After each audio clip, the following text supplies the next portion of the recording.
Well, today we are going to talk about one of the mysteries of eternity. Problem that every human being has faced and must face in the course of his existence.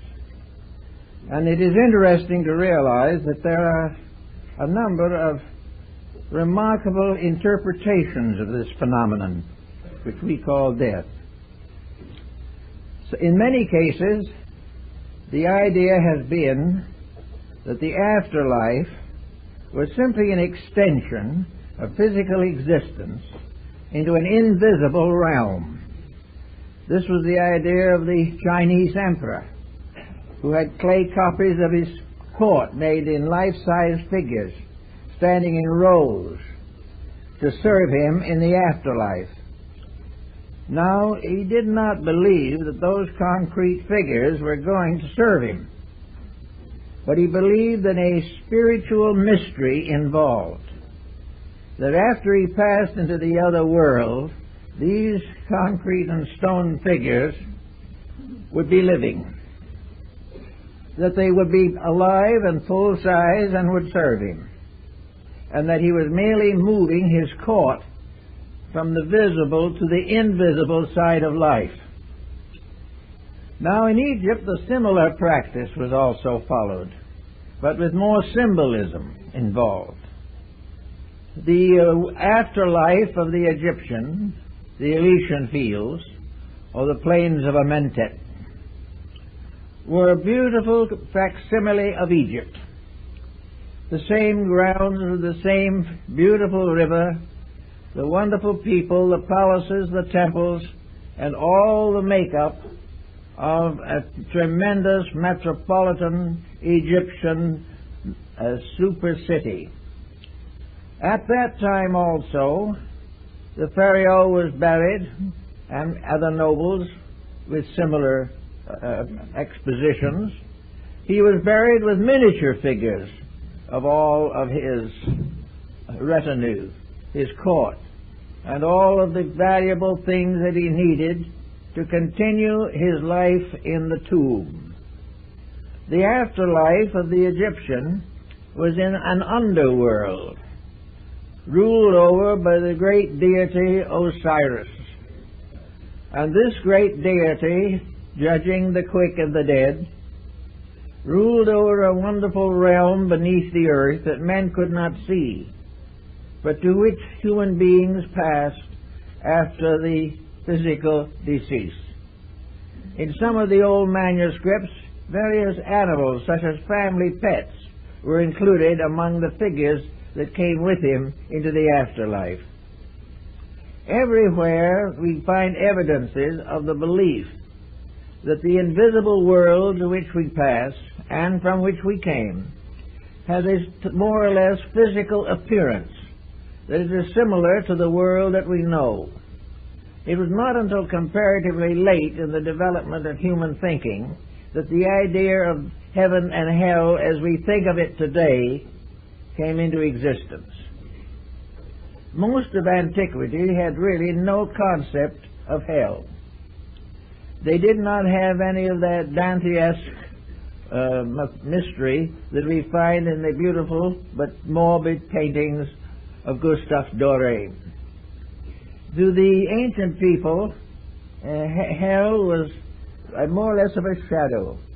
They did not believe they were bad enough to deserve it in the first place, and they were perfectly willing to face a world that went on into a realm beyond ours. The Greeks, for many centuries, believed that there was no afterlife except in the ghost world. The ghosts of the dead continued forever. This did not meet with the approval of minds such as Pythagoras and Plato and Aristotle, and modification began at a comparatively early date. Among the Egyptians and Phoenicians, the invisible world was so visible and so real that you continued in your various pursuits as you had lived them in life.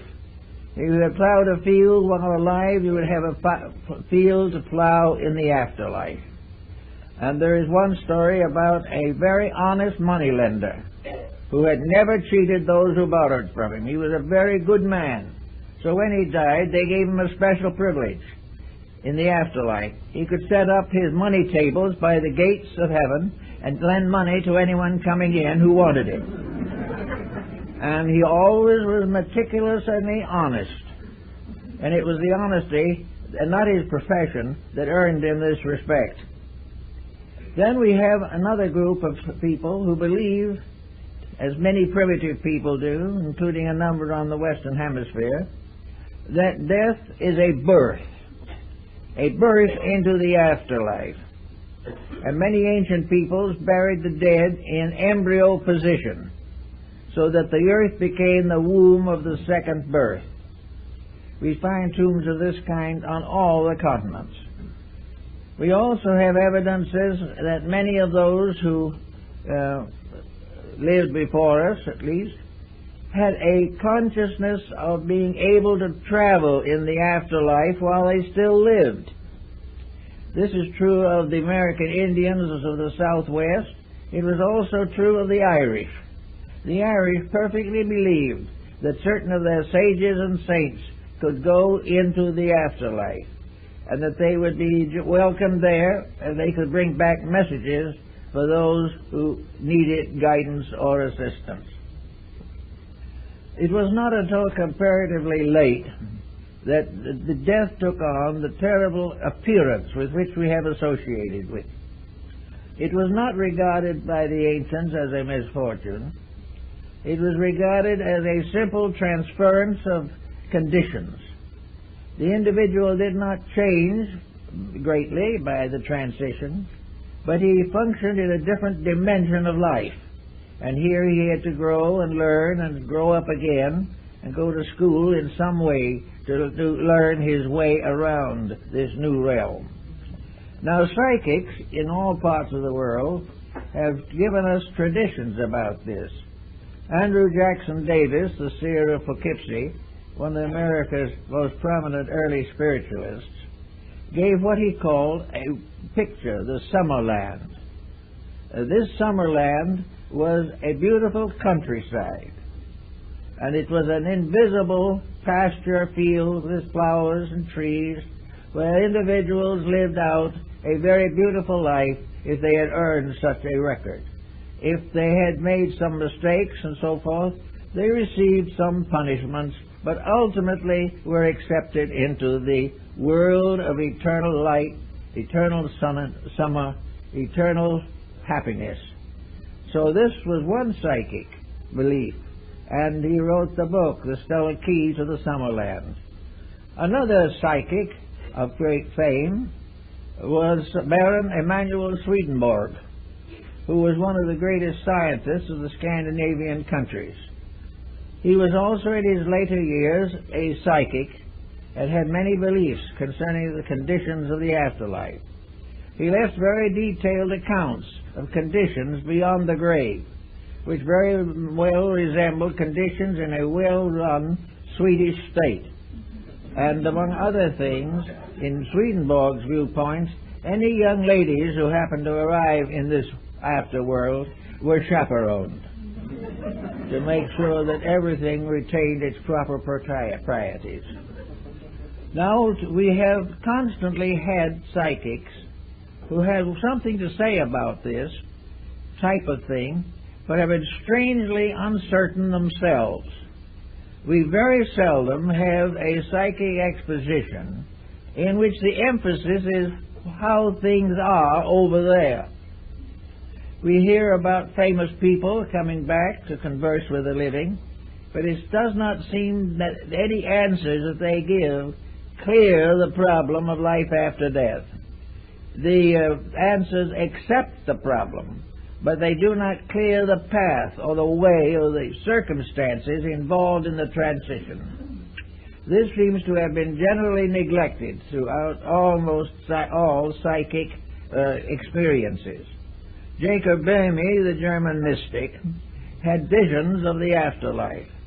His visions of this were very much based upon the visions of Dionysius Areopagus, the early Christian father.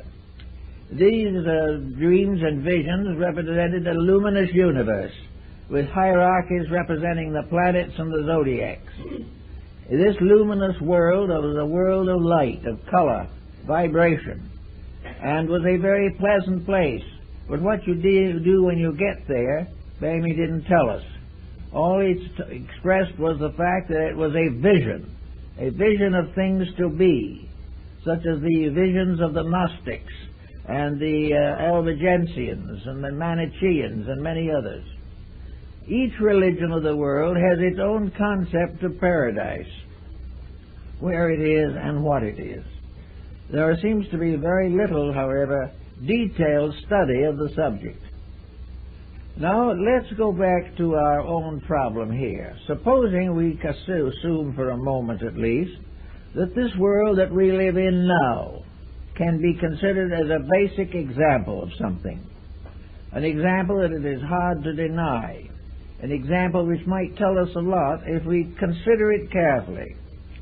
We know that life here begins with pain, begins with trouble, that most existence that we have here passes through stages of troubles and infirmities, that it only lasts for a certain length of time, and then in one way or another we depart. But there are a lot of things to think about in this. Why is this world, which was given to us according to Scripture as a garden, why did it get to be so troubled? Why is this planet that presumably was invented, devised, or created for the purpose of allowing or enabling human souls to grow, why has it been in trouble since the very beginning? Why has this growth consisted principally of war and crime? Why does everyone who comes into this world apparently come into a sphere of sickness, disease, sorrow, and death? Is this part of a plan, or is this something that shouldn't be but got to be from other causes? Let us assume for a moment that the person living in this world is living in a highly conditioned condition, which he has probably, in one way or another, caused for himself. In other words, it was not intended that birth should be a problem of great pain, that the growing up and living through the various intensities of life would be an endless cause of suffering and mental anguish, or that sickness would dominate the careers of many, and that very often both birth and death were painful experiences. Is this due to the fact that such was nature's intent? Or is it due to the fact that humanity, in one way or another, has tried to take over nature, has tried to rule nature rather than obey it, has tried to create its own laws, and has set up a human autocracy in the midst of a divine one? It seems as though there is much to indicate that the troubles that we have are mostly not the result of the way nature put things together, but the way that we have readjusted and dodged them from one condition to another.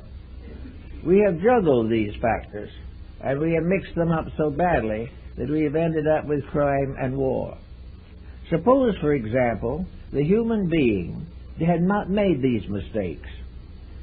Supposing he had obeyed the laws of life as they were given to him and revealed again and again through his sacred writings and the wisdom of his sages. We would say the human being was born in peace and in consolation, that there was no back heredity, there were no deformities, there was no hereditary sickness, disease, emotional incompatibilities, broken homes, from which the individual had to come. Suppose that was eliminated. The result would be a very different type of person. A person not necessarily wise, but a person endowed with the natural gift of the world in which he lives. He would be endowed with the simple fact that he could exist happily and comfortably, and for the most part in good health. Now, most of our problems probably arise basically from bad health. We become toxic or disturbed emotionally. We gain all kinds of problems which we assemble and struggle with, And we find that this span of 60, 70, 80, 90 years through which we pass is largely a confusion caused by ourselves. And two aspects of that confusion that come into focus with us at the moment are, due to this confusion, birth is painful. And due to this same condition, death is painful. Now, it's not necessarily true that that was what was intended, but that is what we have done about it. We have taken natural laws and so misused them, distorted them, and ignored them, that we have brought down upon ourselves a mass of troubles which were not necessary and which were not intended by nature. Nature did not intend man to come into a world of miseries, suffer, and depart in pain. These conditions are due to human action and thought. We are now fighting in our communities a whole series of such problems. We are fighting narcotics addiction, alcoholism, tobacco addiction. We are fighting all kinds of laws and rules relating to wealth, power, and ambition. We have set all of our goals on the physical plane of life. We have taken this world, which might have been a very happy playground, and turned it into an infirmary and a vast graveyard. This is not what nature intended. This is not what man was put together for. This is not the experience he was supposed to be ready to receive. It was assumed that he would come to this world to gradually come to glorify the Creator and the creation. Instead of that, he has come in the end to damn them both. So we have here a false beginning. And with a false beginning, we also have to go back a ways, because this false beginning is of the sins of the fathers to the fifth and sixth generation. We are all here with infirmities that have come from the misdeeds of our ancestors, and these we carefully pass on to our descendants. The result is that health is almost imaginary, but we are beginning to realize more of its importance. And in the last 50 years, we have done more thinking about health, probably, than any time in history. We may almost say that primitive mankind didn't think about it because it didn't do anything to hurt itself, primarily. It lived a very simple life. It had to defend itself against the terrors of the night and things of this nature, but for the most part, it lived a very simple existence. As we came to be more and more complicated, we became sicker and sicker. We gradually also then developed institutions to correct these sicknesses that we had created. But because we created them within ourselves and not in the body, the physician is not always successful. We are not able to cure the sins of the spirits with pills and shots. The entire part of the individual that is important to us at the moment is that which we can't see. It is the invisible overself that really runs the physical body.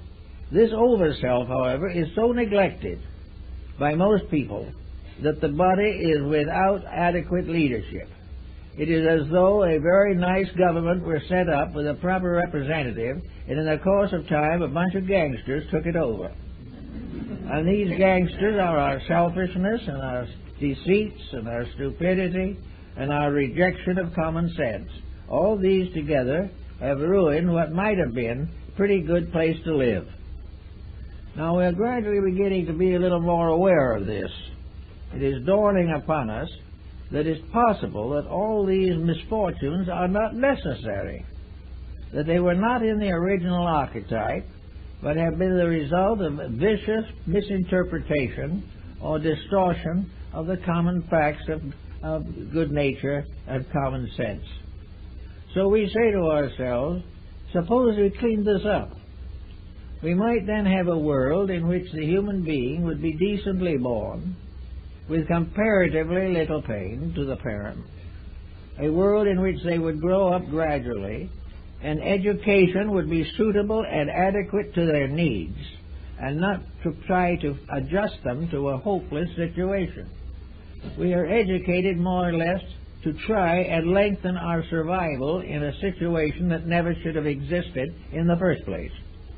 A true education, a true realization of our real purpose and our real potential hasn't a chance. It wouldn't even be mentioned because it would interfere with some monopoly that is flourishing, for the moment at least. So we have no way of, at the moment, correcting some of these problems. But they are correctable. They should never have existed. And they represent a very vicious misuse of an inheritance which came from the highest possible source, truth. So we go along through the years and we get sick. And we get tired. And we get tempted.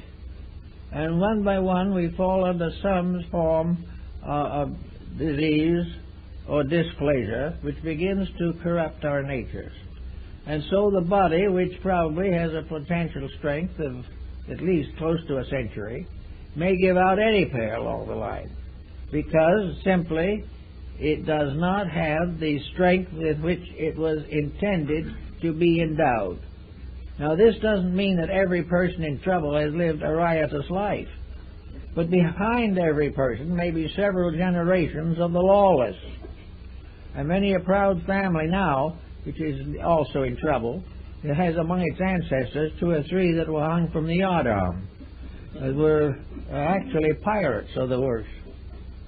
So we have bring with us a body which is more or less not a blessed gift in the beginning, the way it is now, though the best can be done under the circumstances. But this body comes in with a great many deficiencies that are due to the ancestral pattern and the whole line of the descent of humanity. The human generation and regeneration problem has been going on for ages, and we are now well along in a platform of misunderstandings and ignorance. So we come here with what we have, and being not too well, we begin to look over the situation to see if we can find something to do about it.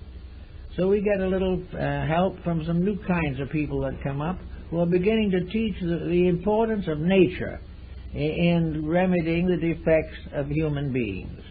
We begin to think of exercise and diet and living a little cleaner life and refraining from some of the noxious and toxic situations that are now gaining fame and distinction. But the moment we try to improve, we hit upon some pattern where someone is making a good profit by our not improving, and then we have difficulties again. In other words, to become honest is desperately dangerous. It becomes an interference with the rights of other people to do to us anything they feel like doing, which may or may not be particularly constructive. So on we go, and we learn a little as we go along, and we try to improve life, but we come gradually towards the end of the endurance of a body that has been seriously misused. At that time, there is a whole group of terminal illnesses with which we are combating. We are trying desperately to find cures for them, but we don't even dare to suspect that we might find a cause of them that could be corrected. So in the course of time, we come at the end, and we come to the time where there must be a division between the physical body and the metaphysical elements of the personality. We believe in idealistic philosophy and in the higher realms of thinking that the physical body is a kind of carriage, a wagon, in which something rides. That the actual being in the body is not identical with it. If you believe them to be identical, you are a materialist. If you do not believe that they are identical, you are an idealist. And 90% of humanity has been idealistic since the dawn of time. Very few peoples have ever come to maturity who believed that the individual died at the grave. Nearly everyone has had some philosophy of survival. And without this philosophy of survival, there seems to be no incentives to rise above the misfortunes of the present state. In other words, if you're miserable here, but you do the best you can, perhaps somewhere else you're going to get a better chance. Many nations have also gradually developed the concept of reincarnation as an answer to the infinite problem pattern of growth. It is perfectly obvious that the average person in one body as we see them now in incarnation cannot be perfect. We know definitely that we cannot know everything. We cannot be everything. Certainly we try to have everything, but very few make it. What we really are is growing creatures in a midstream of life. We came from something less and we're growing into something better. And this growth obviously is not completed in one life. The individual who makes a modest gain must be considered a success. Those who ignore the whole thing can be rather much failures. So not being able to be perfect now, the doctrine of reincarnation comes in and is probably now accepted by something like a third of the population of the earth. It is believed because it is the most reasonable answer to a long-range plan in nature. It is also the only description or the only solution that rewards sincerity and helps the individual to outgrow his own weaknesses and infirmities. If reincarnation is a truth, then comes another question, which is related to the original one. If this is true, where is the being when it is not incarnate? The Oriental peoples take the ground that incarnations are normally and honorably about 1,000 years apart. Under certain conditions, these figures can be modified and changed, and in cases of very advanced persons, the time is shorter. This is because they are more needed here to do the things that there are not too many available to accomplish. But if we have the reincarnation, where is the individual between incarnations? There have been discussions of these, and someone says they may be in Dogecoin or someplace in the heavenly world, or according to Ptolemy, up somewhere in the zodiac. But these are very faint and uncertain indications. See, there does not seem to be any real map of the life cycle other than a diagram and words. The experiences involved seem to be very hard to trace, and most, even students of the subject, have not been successful in creating a vivid or living image of the situation. So we have to wonder a little bit about what is the other side of this coin. Where and what are the invisible parts of nature?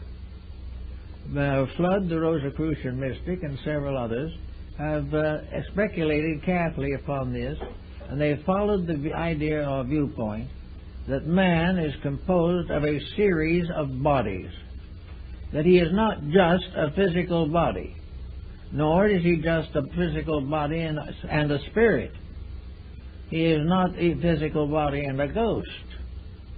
He is a compound creature, constructed internally to function in more than one dimension of space. We have one dimension here which we function with. But even when we're functioning here, there is evidence every day that there is something more than function occurring within us. The individual is more than a body. He is also more than a body and a mechanism. He is not a robot. He is more than a mechanism because he is a body with an emotional nature. He can love, he can hope, he can dream, he can have religion, he can do all kinds of emotional things which are not natural to body, nor essential to energy, but are essential to the functions that the human being possesses. Then beyond that there is another pattern, and that is mind, the mental life of the person. His mind is not his body. You can dissect him in any way you want to, but you're never going to find the mind. You can find the brain, but not the mind. The brain has to be alive, and the mind has to be incarnate in that brain, or there is no mentality. But man has mentality. He can think. He has emotions. He can love. He has vitality. He can win at the Olympic Games. And he has physical establishment, which we call the body, which he keeps in the house and sends to work every day. These different things are part of man. They make together a person. And these four parts are all more or less vehicles, instruments to be used by something, to do something. Now, the mind is not a divine thing. It is simply a dimension of existence necessary to thinking. But thinking is not the highest faculty of man. There are all other kinds of higher faculties. And most of all, this whole chain of bodies, like beads, this chain is strung of many beads upon a single thread, as Emerson tells us. And that this thread he calls the overself, or the soul. Now, the soul seems to be the master of the mystery. The soul seems to be that thing in man which does not limit him to any of the dimensions of his physical sensory perceptions. The soul permits him to hope and to dream. It permits him to ensoul thinking, ensoul living, ensoul emotion. Without this ensouling, these various faculties are sterile. And this is one problem that we have, where humanity spends all its time working with the bodies and forgets the soul. We have a group of sterile organisms and organizations which have no vitality, no reason for existence. Hope, ideals, and the greater, nobler emotions of religion and personal consciousness are all part of something above the mind. And this the ancients like to call the soul, which was the master of the entire cycle of human growth. Now, the soul, as Emerson tells us, is a part of divine nature. It is part of something that ensouls all things, so that we can say without exaggeration that the world is itself a soul from which a body is suspended, that this body contains several levels of management, and various creatures have different degrees of levels. There are some creatures, like plants, who have only the growth dimension. There are others, like animals, who have the emotional development. And there's finally man, who has the mental development. But this is added to the others, making him a composite being with 4 levels of availability. Now, when he gets ready to be educated or think about trying to do something in life, he should realize that he has these 4 different levels through which he can manifest. Now, he isn't his mind, nor his body. It is an inhabitant. It is a leaser. He can't own the body, but it can lease it for life. It cannot possess anything, but it can use whatever it wills to accumulate honorably. Thus we have the individual who at a certain time in this pattern is going to depart from this world. Now, he's going to depart in a series of stages or steps. And this is shown in some of the mystical alchemical diagrams. The death cycle, therefore, begins with the discarding of the physical body. This physical body departs from all of the extremities of the body and finally centers in the heart. From the heart it carries upward along the pneumogastric nerve until it reaches the crown of the head. And at the crown of the head it departs. And it takes with it for a time a magnetic connection between the super self or the real self and the body, a cord which ties them together. This is an umbilical cord for the afterlife. Just as it was necessary to have it for the child before birth, so afterwards this cord connects the entity with the body, so that if shocked or something of a special nature, suspended animation, should occur, death would not follow unless the cord breaks. And this is the cord that is broken at the cistern in the Bible. But anyway, this cord ties the being to the body. When this is broken, the being is in the land of energies. It's in its next body, superior to the physical one. Here it is in a world of energies. In these energies, also, it passes through a series of experiences. The vital or energy body resembles very closely the physical, and is therefore subject to all the rules that govern physical body, but invisibly. After a certain length of time in which the consciousness extracts from the body the records of an embodiment in order to estimate growth and to guide in the larger directive of the complete composite, this body of shadows or vital energies is discarded also. As it does not disintegrate immediately any more than the physical body. The only way it can be disintegrated in the physical body is through cremation or something of that nature. Otherwise, it must slowly decline by decay. The same happens in connection with the energy body. It does not disappear immediately or vanish and fade away. It passes through a kind of death in which it becomes an empty body, a shell from which the soul or the higher nature has departed. This becomes what is known in psychic phenomena as the ghost. This is the part that lingers until it slowly fades away, sometime over a period of many years. But it is no longer the person. The person is long gone. The person, in the meantime, has gone into the emotional sphere of itself, the aura of its field. And here it is having another series of complete experiences. For in each case, the entity passes through a process of birth, growth, maturity, and decline.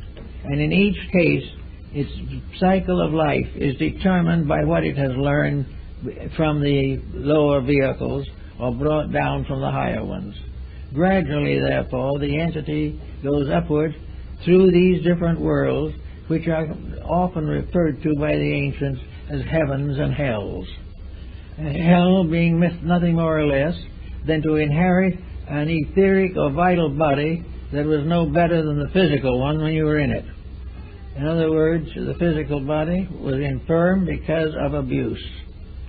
The etheric double is infirm because of abuse or neglect.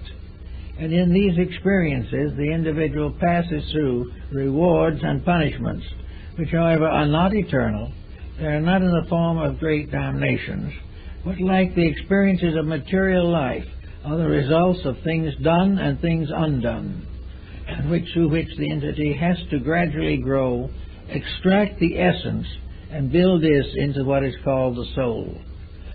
So all the experiences of an embodiment are precious, they are preserved, they are protected, and they continue.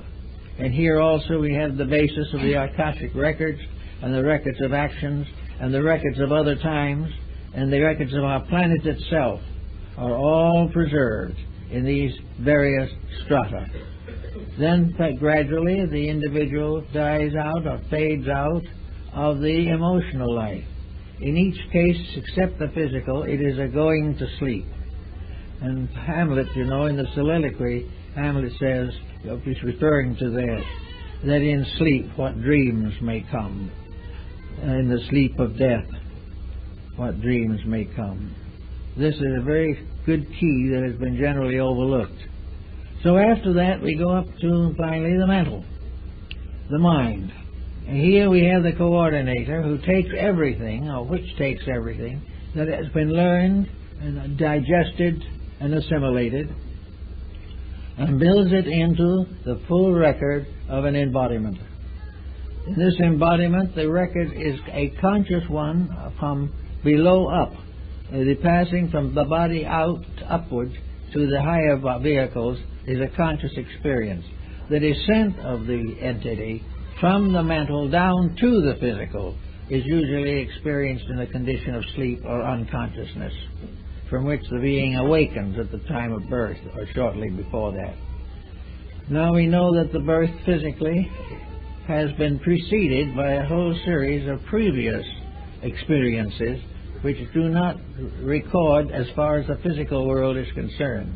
But many of these experiences may be available to an entity before physical birth. They're available as factors in the development and consciousness of the entity. So we have, instead of heaven and hell, we have a life cycle. A cycle that goes on to one grade after another until finally it fulfills itself. In other words, a life. We say a lifetime. A lifetime is really a word applicable to the whole cycle. A lifetime is the length of time it takes to pass from the state of unembodiment down through embodiment and back again to unembodiment. This is one lifetime. And this is the period of time in which the alchemy of the transmutation of experience is consistently and continuously going on. And it is this that makes our entire pattern of life real and valuable. Now we also know that there are other factors that come in. We know that in physical life we dream. And we know that dreams sometimes are very strange things. Dreams sometimes become complete lifetimes. And in many cases we dream of things that could not possibly occur physically. In one quiet night we can dream of a terrible storm in the ocean, or a fire that is consuming a whole mountain. We have all kinds of personal experiences of fear and fate, and death and life, all in dreams. And these dreams represent a certain amount of karmic dissension within the nature of the person. These dreams are all symbolical of something. They are symbolical of lessons to be learned, things to be understood, things to be worked with, rather than merely something to awaken from and hope and glad that it's over. So all these factors are involved in the problem of the other worlds, or the possible understanding of the true life cycle. It begins, however, as a lesson right here. We cannot expect everyone to study this whole pattern and put it together from the dozens and hundreds of records of antiquity, in which practically every step of this has been explored by sages and psychics and mystics long before this world as we know it came into being even. But we can hope that some understanding of it will help us. Now let's get practical for a moment. This all sounds very theoretical, I know, but let's see what it is to be practical. Here we are on a fairly comfortable planet, fairly nice environment, surrounded by mystery. Now, according to theology, when we die, we will either go to heaven or we will go to hell. Well, on that basis, our problems are rather complicated, and our probabilities are not awfully good. We are very apt to find that we don't really deserve salvation. We haven't done anything to deserve it while we were here.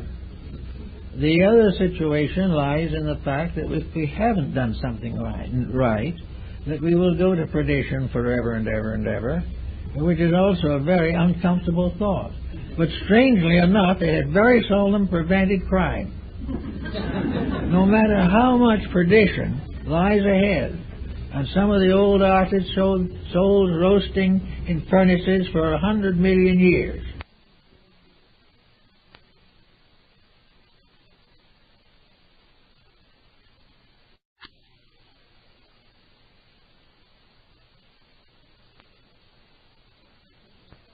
That particular cult from going out and picking someone's pocket or killing someone he didn't like. All of these terrible things that were going to happen have never prevented crime. They have never really slowed it down much. But a great deal of crime has been committed in the name of these things, as though man had a right to actually execute perdition upon his own associates. So as long as this wasn't the way it seemed to be intended, we gradually outgrew the idea of eternal salvation and eternal damnation. It just didn't seem to fit into any kind of a plan.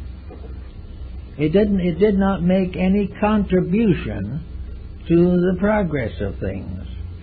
If it had been intended that man be created perfect, it can certainly be assumed that this could be accomplished by any power great enough to create the cosmos. If we were to be perfected, there would be certainly built-in factors by which we could receive the inevitable impulses which a deity could bestow. Rather, we were sort of shipwrecked on an island and left to do the best we could. But the reason for that was also obvious. If we did achieve, we achieved ourselves and not by dependence on something else. Growth was a personal experience of unfoldment. And if somebody tries to grow for us, they grow, but we do not. So the whole problem of the beginnings and endings of these things could not be solved by the mere theological concept of eternal punishment or eternal reward. This being left out of the pattern, we come to the point made by Socrates in connection with wisdom. When he finally took the hemlock for refusing to pay a small fine, which his own disciples offered to pay for him, but this fine he considered unjust, and he would rather die than be a victim of catering to injustice. So, before he died, he said to his disciples, "I'm going out now, and I'm going on a journey, and it's fine. I'm perfectly happy about it. I've done two things are going to happen to me. Either I'm going to cease forever. There will be no Socrates. There never will be anything. Nothing that I've ever done will be remembered by me. The only things that will remember are those that come after me and read or study. I cease. On the other hand, there's another alternative. Maybe I do not cease. If I do not cease, then I will become again part of that invisible world which I have sought to explore all my life. I will be a part of that eternal immortality in which I will learn as I have never learned before. I will know the wise and the good, and I will come to the answer of all the questions that I have ever asked." And Socrates then took the poison and died peacefully, convinced of the fact that he was going forth to the answering of questions and not going forth to an annihilation. He was going to continue the path of growth that goes on and on and on, but each step of it a dramatic adventure, if we accept it in that way. So that brings into focus this problem of just exactly what and how we are going to consider the interludes between this life and the next. Perhaps the truth of the matter is very simple, that it will be a period of sleep, that we will sleep between lives as we have slept between days in this world.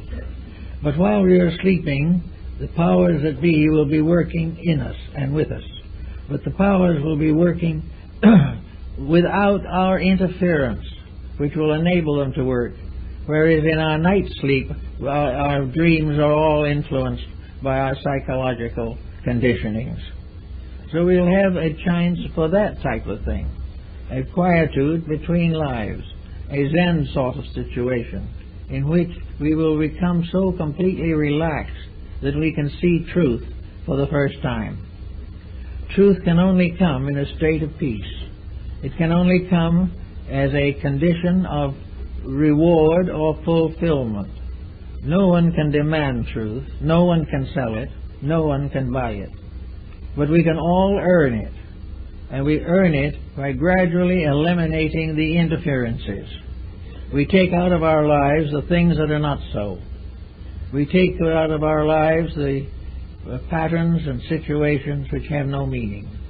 We also take out the irritations, the fears, the doubts, the exaltations and the humiliations, and allow a complete quietude to rest upon the spirit. Now the word soul is something that also comes into this pattern.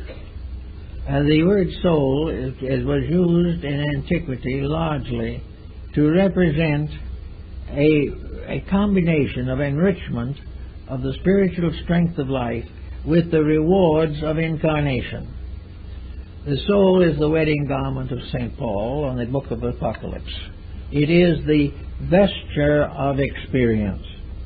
It is all that we learn becoming the great ornamentation of ourselves.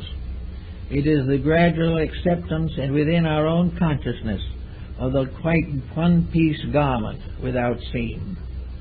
The soul is the result of the cycle of incarnations. Embodiments build soul, for soul is the truth behind each thing that happens to us. And as that thing that happens to us comes to be recorded in our eternal records, it becomes a dimension of soul power, soul strength, soul insight, and in that way is very important to us. Now, the soul can also be destroyed or injured by the misuse of faculties and powers, the perversion of mystical experiences, the misuse of the divine power becomes the deadly sin. It is perfectly possible, therefore, for the Bible to say in one of its thoughts, the soul that sinneth, it shall die, but the spirit returns to God who gave it. The spirit cannot be destroyed. It is incorruptible. The soul can be a false pattern of living, which falls apart. When it does so, this composite of mistakes can die, because it consists only of false factors. But when it is fallen or died, the spirit, which is its real life and its eternal fact, goes on to a new pattern of experiences. There is no end to the spirit. For the soul is the golden wedding garment in which we are supposed to attend the marriage of the Lamb. All these things are told philosophically and mystically in the book of Apocalypse, or the Revelation of John. Now, when we get to this point in our problem, then, we come now back to the day, right now, when we have to keep on living. The concept is very simple, that these bodies that we have been seen by psychics, mystics, and clairvoyants, and have been referred to as auras, or magnetic fields. Now, each of these magnetic fields has a color, and each of these fields is by nature and substance of a beautiful color. But wherever the distortion and perversions arise, the colors change. And out of this also has emerged a method of treating the sickness by spectrochrome therapy, by the use of color. But color, clear, is a soul-building power, and in a sense is a dimension of the soul structure. But soul corrupted is a dismal thing, of paint or unpleasant color, obviously evil or distorted in one way or another. A corrupted habit of one kind or another. Supposing we have anger, we will say that anger arises on basis from a martial energy. In the ancient was a combination of astrology and esoteric therapy. Mars was the symbol of energy. Now, if this energy is used constructively, you have a bright, clear red. If it is used destructively, as in striking a blow, or in a nation is used as war, this right energy is tarnished into a deep, muddy red that is obviously a hideous and unpleasant color. Now, this color is with the person who has had a temper fit, or who has had a grudge, or has done something wrong. This color is not only in the magnetic field, but it is also a rate of vibration that can affect health. It can influence the mind, unfortunately. It can devitalize the tissues. It can shorten the life. Wherever the magnetic fields with their alchemical colors are corrupted by human action, they distort function, they destroy vitality, they impair health, and very often become the cause of chronic and incurable ailments. The individual with a bad emotion will ultimately have a sickness to match it. The sickness and the emotion will go together and perhaps cause the life of that individual to cease. And in the afterlife, when it reaches the level of the emotional nature, that color will assert its karma as a factor in character. In other words, that misuse of power is something we have to live through afterwards when we come back or on our way out of this embodiment. Wherever we store up poisons in the magnetic field through the misuse or perversion of facts and truths, we get this danger of going through the kamalokas, as the Tibetans call them. Those are the after-death experiences in which we have to cleanse ourselves from the various mistakes with which we have discolored the psychic fabric. All these things can be worked together into a system of thought. We don't need to tell what it is or how we got it, but we can start in early life and with people to recognize the great pattern of health is the individual learning to use his entire organism and abuse no part of it. If that goes on, gradually the entire complication of life ceases. Little by little the problems solve themselves. Will not be immediate. We probably have too much karma hanging over from some other past time that we have to clear up.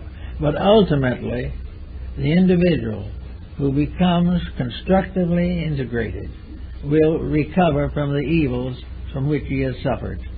It will affect his re-embodiment, the circumstances and conditions of a new environment. It will protect his present environment, and it will create strong constructive bonds between the individual and the society to which he belongs. There's no answer, therefore, to the after-death state except to deserve what might be termed a paradisical or peaceful afterlife. In other words, what we should do is drift pleasantly as a great stream of life through the cycles of recapitulation until we come down again into re-embodiment. If there was no wrong in us on the ascent or in the cycle, there would be no pain, there would be no suffering, and we would find growth and fulfillment to everything that we really want. So while we probably can't change all these things all at once, we can start in by kind of picking up little things that we might not want to face later. If we think if we don't face them here, they're gone. But this is optimism. The mistakes we don't face here, we will have to face there. We have to face ourselves. We have to support that which is right, and we have to cast off that which is wrong. And this is true also of the dope peddler and the dope taker, the alcoholic, the immoral individual. Everything that is basically wrong, we will have to face.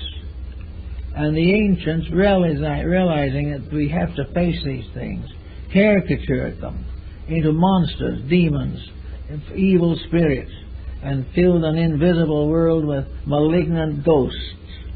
But these ghosts are only unfinished business. They're things that shouldn't have been in the first place, but were, and having become, have to be eliminated by the experiences of consciousness. The individual has to correct his own mistakes, either here or hereafter.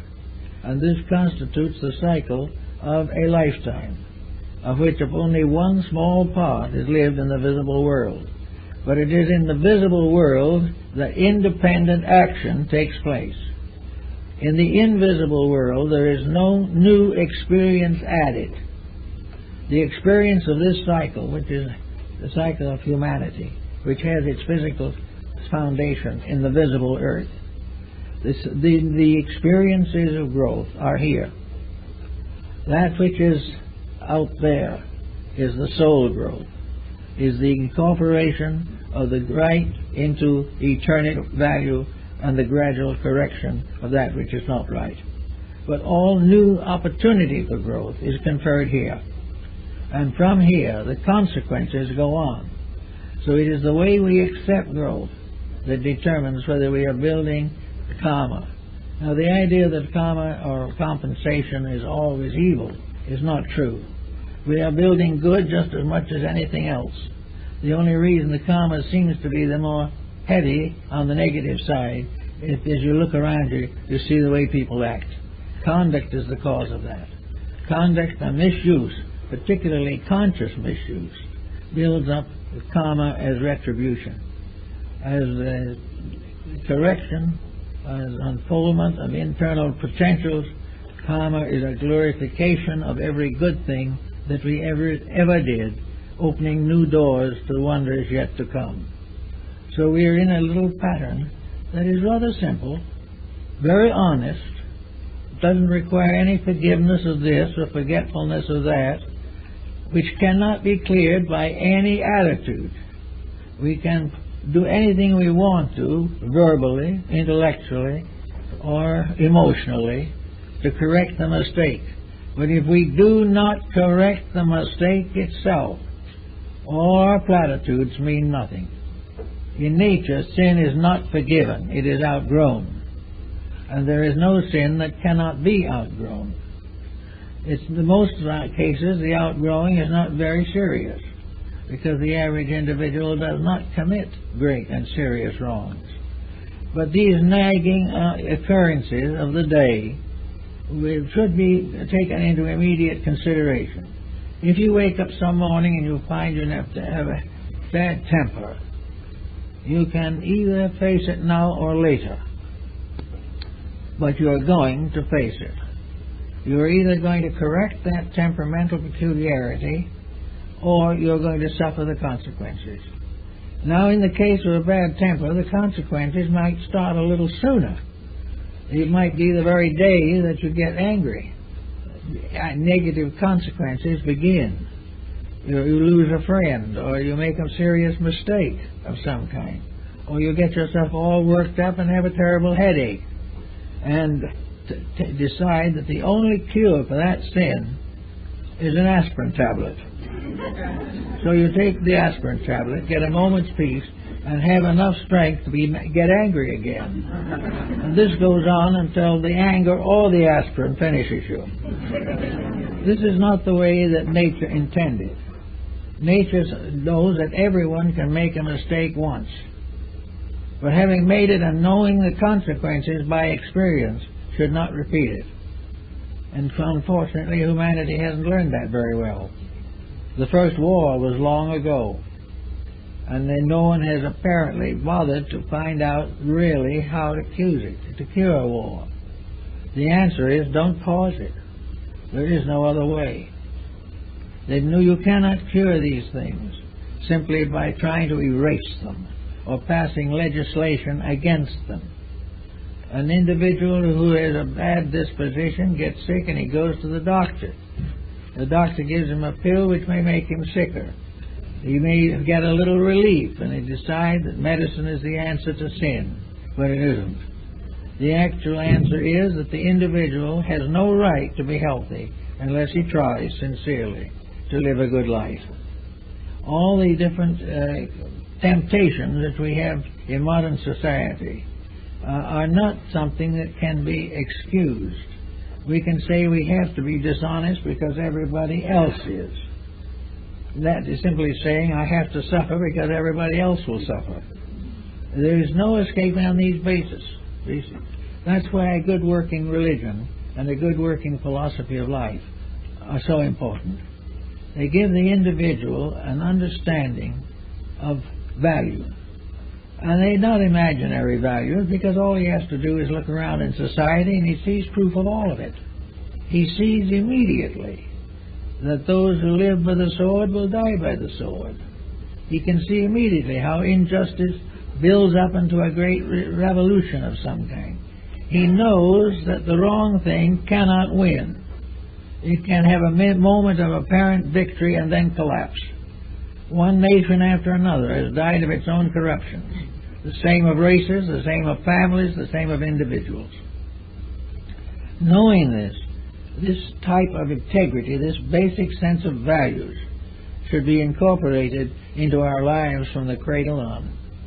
We should be taught not to cure things, or try to avoid them, or evade them, but to live straight toward a constructive goal.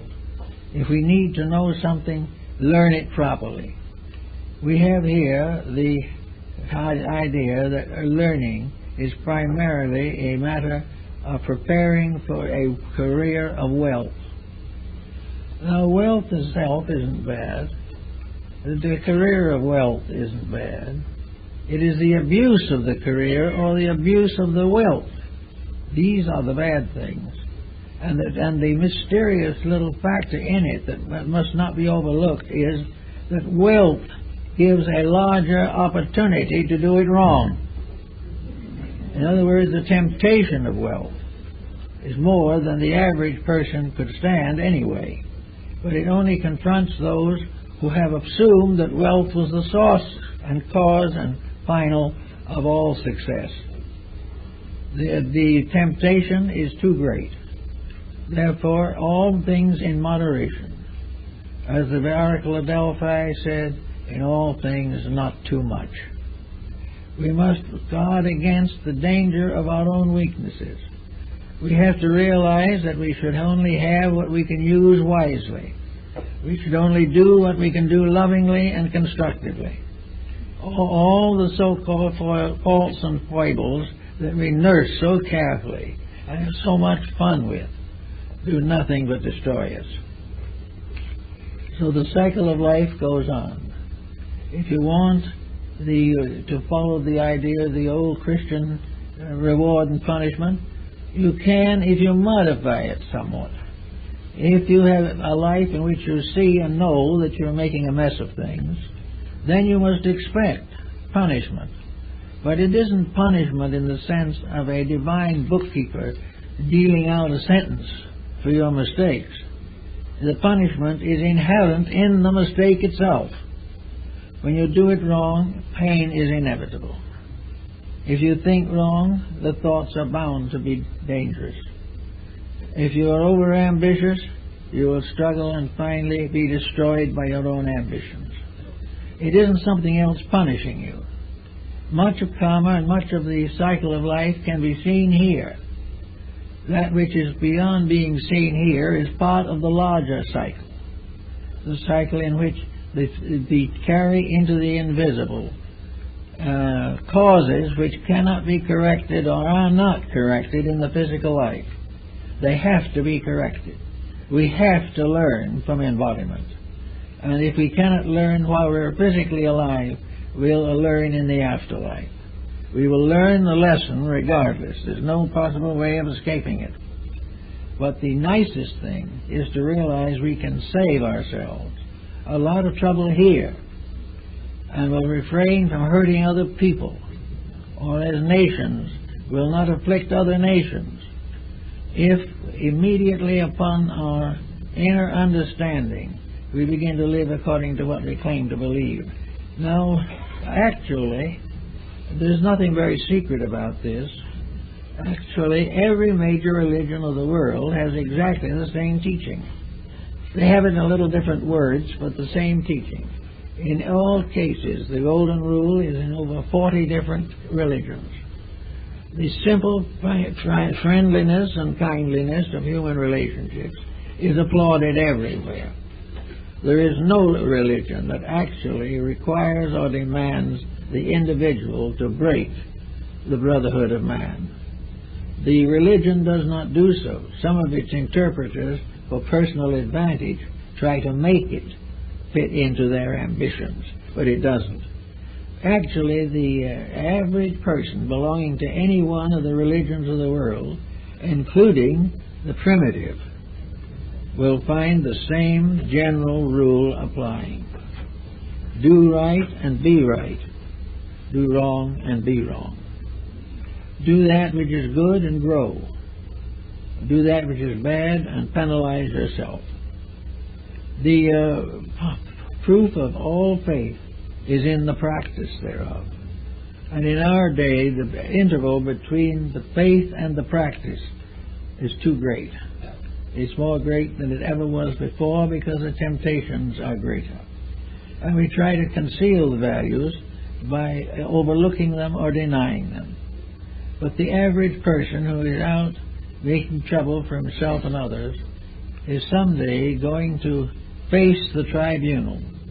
This tribunal is not a group of long-bearded judges. This tribunal is that the individual has to ultimately face himself. And the longer he waits to do it, the more unpleasant that meeting is going to be. But we all have to come finally face to face with ourselves and realize that in ourselves we are the source of most of the sorrow that we suffer from. So this other way of the world may be in dream and in vision. They may saw a beautiful world of light and color. Even in passing out, he says last words were, "It is so beautiful." And in many cases, though, there are visions. And in some cases, someone like Andrew Jackson Davis could have a vision of an afterlife that is a beautiful valley with little farms and cottages and happy people. Those are symbols that arise in our own consciousness. But an afterlife that causes us fear, an afterlife that threatens us with damnation, is nothing. The threat is nothing. The individual breaks the rules just as he broke them before. You cannot frighten him into a state of grace very long. Occasionally you can prevent a single incident, but for the most part, in his daily life, the individual will break any law of nature which bothers him, which forces him to change his ways. He will keep his ways and the laws will be broken. But sometime in the Never Never Land, he's going to have to face these laws. The universe is an immutable instrument, created by an eternal reality. It is eternal in its scope and in its purpose. We must all go on and face the pattern of life for which our created universe was formed. We all have the same journey. We all have the same demands.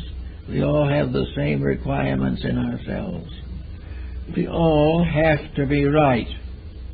There can never be peace in our heart, tranquility in our homes, or peace in the world until we are right.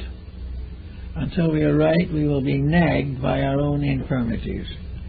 We can see this now politically, scientifically, economically. We have not yet, however, seen it in ourselves and realize that we are also an economic and a political entity. We have the same temptations that everything else has. If they are tempted and fall, we are tempted and fall.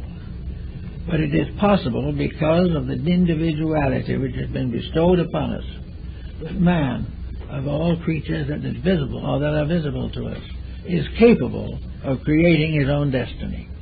He is capable of being right.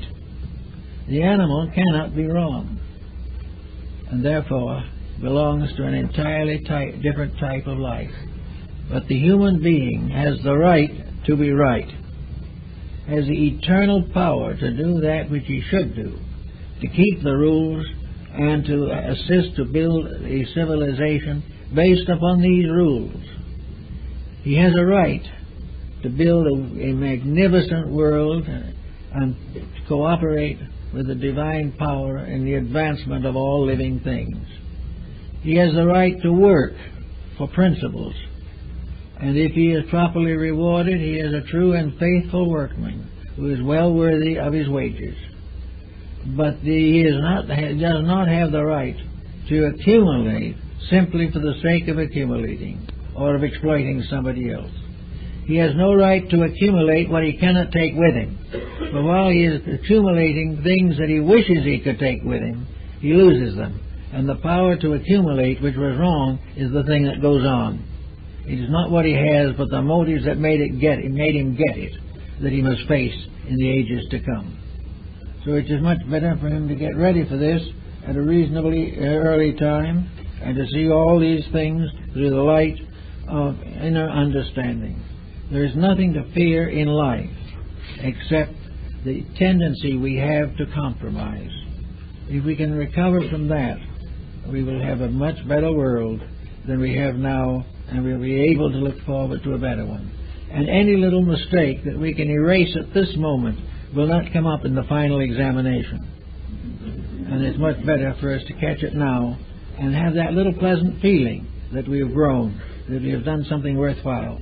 And by having this feeling, have the proper reward and respect for life. If we believe in God, we must believe that the divine power is worthy of our respect. We must also realize that it is worthy of our obedience. And as we look around us, we can see pretty clearly what disobeys and what obeys. If we cling to that which obeys and refrain from that which disobeys, it won't be long before this old world will look a lot better. And we will find that it is perfectly possible for our planet to go on for a long time and build up a population of 50 billion, and everybody will be happy and everybody will eat regularly. It is selfishness, corruption, on the belief that if we do these things badly, when we die, we do not exist. In order to be a truly successful rascal, you also have to be an atheist. You must have no belief, because if you have any belief worthwhile, you will not pervert it. You will live it. And by living it, will accomplish the good things that we are all seeking: happiness, peace, contentment, strong families, happy children, busy adults, and no one wandering around the face of the earth trying to kill time for no good reason. There's always something good to do, something that needs doing, and by doing it we build into the soul of the future. We are building the magnificent vestment of the soul, and we build it best, and we build it most beautifully and graciously through kindly living, loving friendship, and peaceful and honest relationships with each other. That's it.